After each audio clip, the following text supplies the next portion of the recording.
देखिए, आपने दो चीज़ें कही कि एफिशिएंसी बढ़ गई है या आउटरीच हो गया है। तो पहली बात, एफिशिएंसी पहले से इम्प्रूव हुई है क्योंकि एजेंसी जितना पुरानी हो रही है उसका एक्सपीरियंस जो है उससे उसकी एफिशिएंसी बढ़ती है, एक चीज़। दूसरी चीज़ ये कि ऐसा कुछ ओवररीच नहीं है कि जितने भी केसेस हैं ये रूटीन में आ रहे हैं। आप ये नहीं पाएंगे कि कोई सब्सटेंशियल जंप आया है केसेस के अंदर रिसेंटली। वो बात अलग है कि अभी जैसे रिसेंटली हमें अनिल अंबानी का केस सुनने को मिला, तो इसकी न्यूज़ वैल्यू ज़्यादा है, इसलिए आपको लगता है कि केसेस बढ़ गए हैं। ऐसा नहीं है, रूटीन में ही केसेस चल रहे हैं। बैंक फ्रॉड के केसेस के अंदर एक स्टैंडर्ड ऑपरेटिंग प्रोसीजर है एजेंसी के लिए।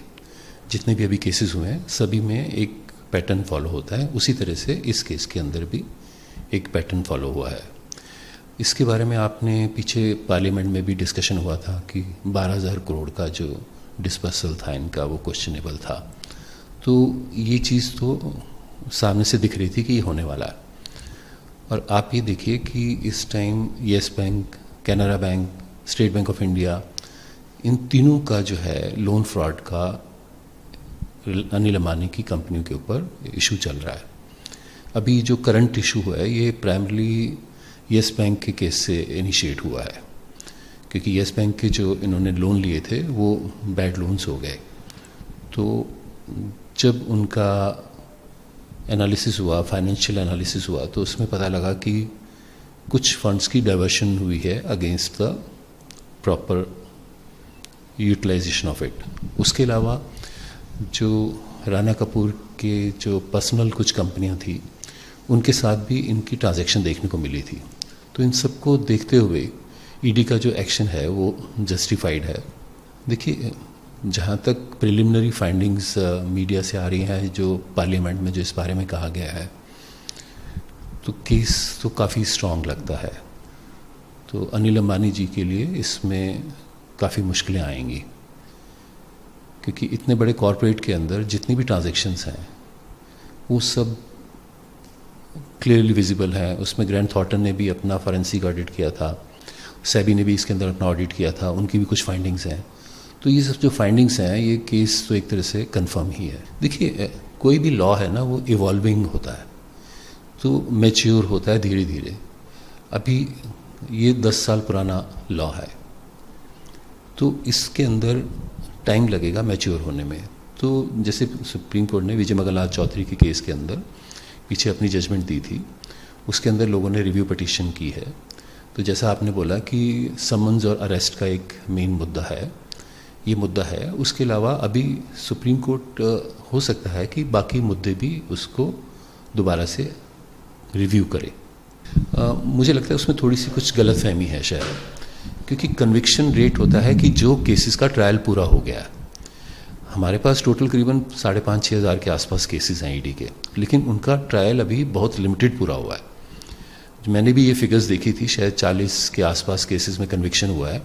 लेकिन अगर हम देखें कि जजमेंट जो आई है वो कुल 43 केसेस में आई थी, जबकि ये फिगर थी, तो उस हिसाब से तो 90% कन्विक्शन रेट है। और दूसरा, इसमें जो डिले हो रहा है हम उसको भी देख सकते हैं। क्या होता है कि जैसे अब अनिल अंबानी जी का केस आपने लिया, इसके अंदर 60 जगह सर्चेज हुई, 60 जगह सर्चेज होगी, 100 लोगों के ऊपर ज़्यादा स्टेटमेंट्स रिकॉर्ड होंगी। तो जब ट्रायल चलेगा तो इन सब लोगों की एविडेंस होगी, तो इन चीज़ों में फिर टाइम लगता है। देखिए, ऐसा नहीं है। क्या होता है कि एजेंसी की जो जांच है वो डिपेंड करती है कोऑपरेशन पे एक्यूज्ड के, सस्पेक्ट के, प्लस जो डॉक्यूमेंट्स या इन्फॉर्मेशन हमें बाकी जगह से लेनी होती है। क्योंकि एजेंसी जो है मनी लॉन्ड्रिंग का जब इन्वेस्टिगेशन करती है तो वो मनी ट्रेल को फॉलो करती है। तो इन चीज़ों में टाइम लगता है, समय लगता है। और दूसरी चीज़ यह है कि एजेंसी के पास लिमिटेड मैन पावर है, एक ये भी वजह है। और कई बार केसेस में, अब जैसे एक जगह 60 केसेस में सर्च हुई, और वो जो ऑफिसर्स हैं वो उसमें इतना इन्वॉल्व हो जाएंगे कि उनको टाइम नहीं मिल पाएगा। तो कई चीज़ें उस वजह से भी थोड़ा लेट हो जाती हैं। अदरवाइज देखिए, अगर वो कोऑपरेट नहीं कर रहे हैं तो इन्वेस्टिगेशन तो डिले ही होगा। और जहाँ तक बाहर से इन्फॉर्मेशन मंगाने की बात होती है उसमें भी समय लगता है। उसमें तो कई बार 2-2, 3-3, 4-4 साल लग जाते हैं बाहर से इन्फॉर्मेशन आने में।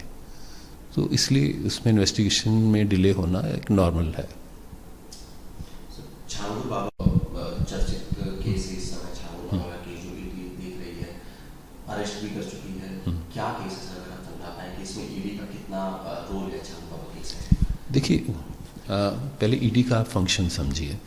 ईडी का काम है कि अगर कोई केस होता है, कोई क्रिमिनल ऑफेंस होता है या किसी तरह का कोई ऑफेंस होता है जिसमें आदमी के पास जो इनकम आ रही है, जो सोर्स ऑफ रेवेन्यू है, वो डाउटफुल केस है, तो उसके अंदर ईडी का ये काम होता है कि उस पैसे को ढूंढ के निकाले।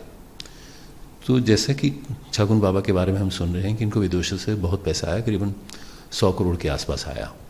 तो वो 100 करोड़ जहाँ गया है उसको ढूंढना निकालना है ना, तो ये ईडी का काम है, तो वो इस काम को कर रही है। देखिए, पहली चीज़ तो ये कि ईडी की एक लिमिटेड पावर्स हैं, वो अपने आप से कोई भी जांच शुरू नहीं कर सकती। उसको अगर कोई प्रेडिकेट ऑफेंस मिलेगा तो उसके ऊपर वो आगे कार्रवाई कर सकती है। तो जो एसीपी है उसका काम है, जो क्रिमिनल ऑफेंस किया है उन्होंने, अगर करप्शन का या किसी तरह का कोई उन्होंने केस किया है तो उसको बुक करना, उसके बेस पे कि उसके अंदर उस व्यक्ति ने कुछ पैसा कमाया है तो उसको ढूंढ निकालना ईडी का काम है। तो ये पैरेलल इन्वेस्टिगेशन तो चलेगा। देखिए, बड़े बड़े नेता और व्यापारी जो हैं, बिजनेसमैन हैं, ईडी में सब बराबर हैं, और वैसे भी कानून के सामने सभी बराबर हैं। पहली चीज़ तो उनका रसूख जो है वो उसमें काम नहीं आएगा। दूसरी चीज़, उनके अगेंस्ट जो पहले सीबीआई की इन्वेस्टिगेशन चल रही हैं बैंक फ्रॉड को लेके, येस बैंक के मामले में, वो काफ़ी एडवांस स्टेज पे हैं। उसी तरह से एसबीआई के अंदर भी जो उनका केस चल रहा है, आप देखिए ना, जिस मुद्दे को पार्लियामेंट में भी उठाया जा चुका है, तो इसका मतलब उनके अगेंस्ट काफ़ी क्लिंचिंग एविडेंसेस हैं। तो उसके अंदर अनिल अंबानी जी से जो प्राइमरीली पूछा जाएगा, उन्हीं एविडेंसेस को कंफर्म करने के लिए क्वेश्चन किए जाएंगे। अब जैसे येस बैंक का आप ले लें, क्योंकि येस बैंक से कुछ उनकी ट्रांजैक्शंस हैं जो उनकी पर्सनल, राणा कपूर की पर्सनल कंपनियों से उनकी ट्रांजैक्शंस हैं, तो उनको बारे में उनसे पूछा जाएगा कि ये ट्रांजैक्शन आपने किस उसमें की। अब जैसे आप ये देखिए कि जब येस बैंक का ये मुद्दा उठा था, उससे कुछ पहले येस बैंक के 81 बॉन्ड्स आए थे, जिसके अंदर रिलायंस ग्रुप की ही एक कंपनी, अंबानी रिलायंस ग्रुप की ही एक कंपनी ने करीबन 2000 करोड़ के आसपास इन्वेस्ट किए थे। यानी कि जब आप उसमें पैसे लगा रहे हैं तो उस टाइम आपको उसकी ड्यू डिलिजेंस करनी होती है कि बैंक की उस टाइम पोजीशन क्या है। तो इस तरह के क्वेश्चन भी उनसे पूछे जाएंगे कि वो ये डिसीज़न कैसे लिए गए कि इतनी बड़ी इन्वेस्टमेंट करने से पहले क्या ड्यू डिलिजेंस की गई। फिर कई चीज़ों में ये देखा गया है कि जैसे इनको बैंक से पेमेंट रिलीज़ हुई, उसके बाद वो पेमेंट, जैसे एक केस के अंदर पता लगा कि कुल 15% ही जो है जिस काम के लिए लोन आया था यूज़ किया गया, बाकी जो है रिलेटेड पार्टीज़ को दिया गया या कुछ और किया गया। इसमें मैं एक चीज़ और कहना चाहूँगा, ये तो कानून की बात हुई। दूसरा, कई बार क्या होता है कि व्यापारी जो है उसकी नीयत ख़राब नहीं होती, लेकिन क्या होता है कि जब उसका बिजनेस डूब रहा होता है तो उसको बचाने के लिए कई बार वो इस तरह के गलत कदम उठा लेता है।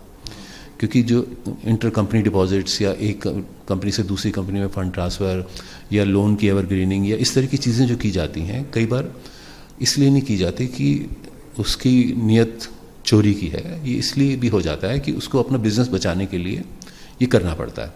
तो जो वो इस तरह की चीज़ें करता है, तो अगर वो उन चीज़ों से बाहर निकल आता है तो किसी को पता ही नहीं लगता कि ये सब हुआ था, और वो नहीं निकल पाता तो ये सब तरह के केस बन जाते हैं।